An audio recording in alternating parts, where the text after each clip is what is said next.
Action.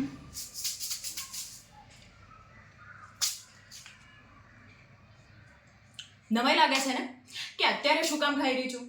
અરે જમ્યા પછી તો મુખવાસ લેવો જ પડે ને. આ છે મીઠો મસાલો. જેમ મુખવાસમાં પાનના જુદા જુદા સ્વાદ સાથે હોય ને, એમ જ એક માણસમાં અલગ અલગ લાગણીઓનો હોય. અરે તો જ તો આખું જીવન મજાનું લાગે ને. મારું જીવન પણ એવું જ છે, જમ્યા પછીના મુખવાસ જેવું.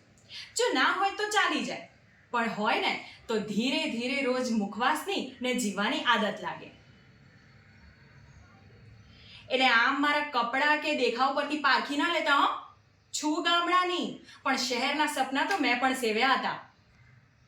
બાળપણમાં જ મા બાપ, મોટો ભાઈ એટલે આખો પરિવારે પૂરમાં ગુમાવી દીધો હતો. બચી ગઈ તો બસ હું ને એમની યાદો. પણ પેલું કહેવાય છે ને કે જીવનમાં બધું જ ગુમાવ્યા પછી કોઈ ભય નથી રહેતો. બસ એવી જ રીતે નિર્ભય થઈને આ થેલા ભરીને નીકળી ચૂકી છું મારા સફર પર.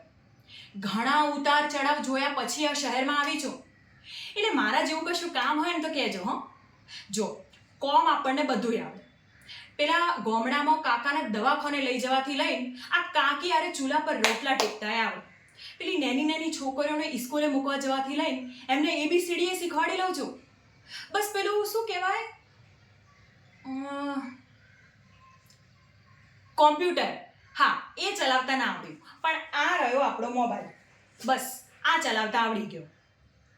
લખો લખો લખો મારો નંબર 9664849565. મારા જેવું કોઈ કોમ હોય ને તો મને કહેજો, આ નંબર પર ફોન કરજો. હેડો તાર આવજો. જય માતાજી.